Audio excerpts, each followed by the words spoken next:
वहीं उत्तर प्रदेश विधानसभा के पहले बजट सत्र का आगाज हो गया है। यूपी बजट सत्र शुरू होने से पहले सपा नेताओं ने प्रदर्शन किया। वहीं अखिलेश यादव ने कहा कि प्रशासन बुलडोजर लेकर टहल रहा है और उम्मीद करते हो कि इन्वेस्टमेंट आएगा। इस पर केंद्रीय राज्य मंत्री बीएल वर्मा ने पलटवार किया। क्या कुछ कहा, आपको सुनवाते हैं।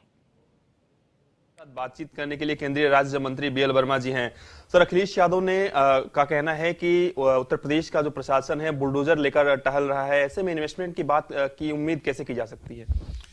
देखिए, चाहे केंद्र की सरकार का बजट हो या उत्तर प्रदेश की सरकार का बजट हो, जनता को रास आ रहा है और जनता चूंकि इस बजट को सराहेगी। जिस तरह से आदरणीय वित्त मंत्री जी ने केंद्र सरकार में बजट पेश किया है, उसी प्रकार से उस बजट की खूबियों के लिए जनता तक न पहुंचे, इसलिए इस प्रकार के अखिलेश जी कृत्य कर रहे हैं, शोरगुल मचा करके, व्यवधान पैदा करके। लेकिन इससे कुछ होने वाला नहीं है।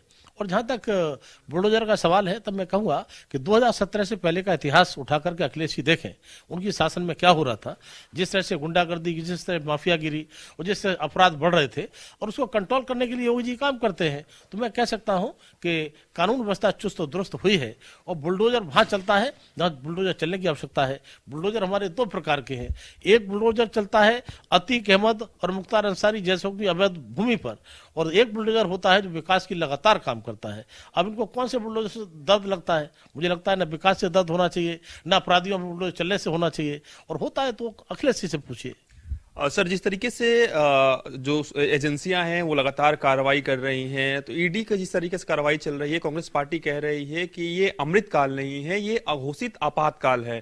किस तरीके से देखते हैं कांग्रेस पार्टी के इस बयान को?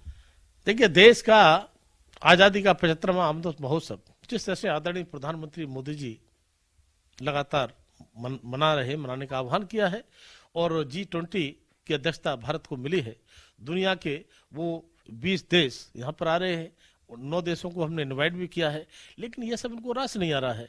इनको अमृतकाल तभी दिखाई नहीं पड़ता है। हाँ, 2004 से 14 की भ्रष्टाचार जो हो रहे थे, न जाने कितने भ्रष्टाचार में जेल गए थे, 11.5 लाख के भ्रष्टाचार घोटाले इनकी सरकार में पकड़े गए थे।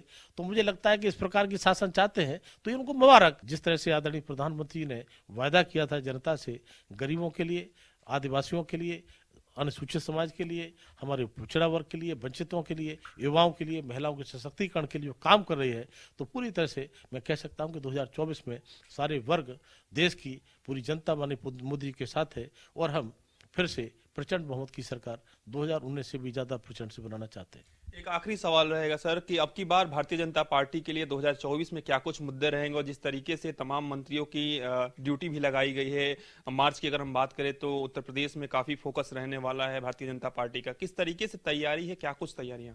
देखिए, 2024 के लिए सबसे बड़ा मुद्दा है हमारा डेवलपमेंट। हर क्षेत्र में जिस तरह से विकास हो रहा है, तो मुझे लगता है कि इसमें अगर लोगों को दर्द है तो अपना मुद्दे उठाते रहे। ये योगी और मोदी का भारत है। मैं कह सकता हूं कि आदरणीय प्रधानमंत्री मोदी के नेतृत्व में हम विकास की वो रफ्तार से काम करना चाहते हैं, तो दुनिया और हमसे प्रेरणा ले।